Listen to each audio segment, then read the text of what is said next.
Since Tifa is likely to be revealed, you can also expect them to tie that into Dissidia Final Fantasy NT. We've known for a while that Tifa is coming to the second season of Dissidia NT, as data miners have found references to her in the game's data, and all the data they found so far has been 100% accurate in predicting all the characters. The likelihood is almost guaranteed, although the timing may not happen exactly at E3.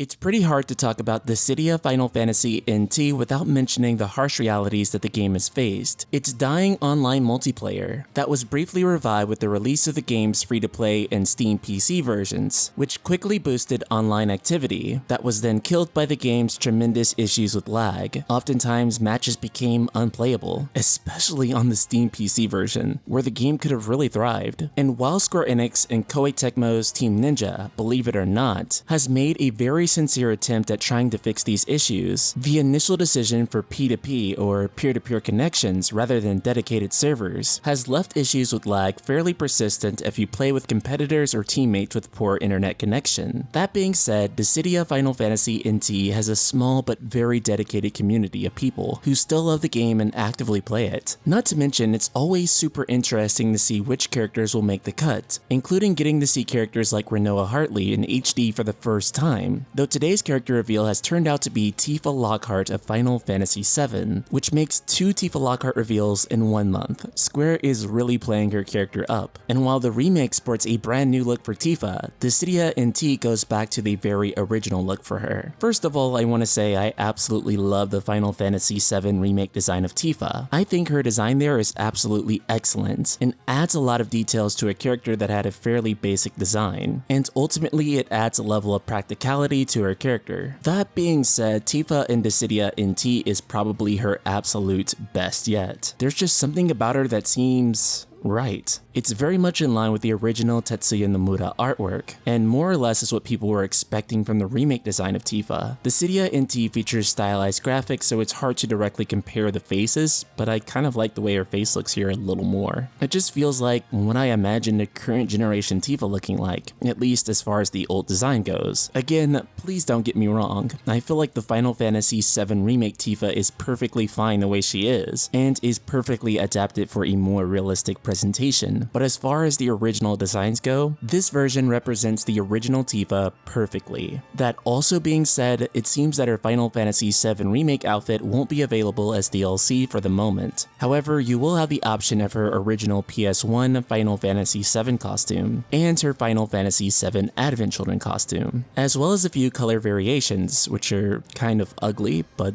passable. Though I imagine her remake DLC skin being announced alongside Clouds as we get closer to the release date of Final Fantasy VII Remake, that being March 3rd, 2020. What also remains to be seen is who's doing her English voice acting. At the moment of the creation of this video, the trailer posted on both the Japanese and English Square Enix YouTube and social media pages both feature her Japanese voice acting, which has left a lot of people to wonder if Tifa will be voiced by her Advent Children voice actress, that being Rachel Leigh Cook, or if Tifa will be voiced by her Final Fantasy VII Remake voice actress. It was stated by YouTuber Maximilian Dude, who was present during a private FF7 presentation, that the compilation voice actors would continue to voice the characters for anything outside of the remake's continuity, that being things like the Dissidia games. So Tifa's voice actress here is easily going to be one of the more interesting things about this piece of DLC, and it'll also be pretty telling if they live up to that promise. This all being said, you can expect to play as Tifa next week, on July 2nd for Steam and July 3rd for PlayStation 4. Her exact price is unknown, but I imagine she'll cost just as much as any other new character. So Ultima Weapons, are you excited to play as Tifa Lockhart in Dissidia Final Fantasy NT? Is it enough to draw you back into the game just to check her character out? Or are you just excited to see what various online artists will be doing with her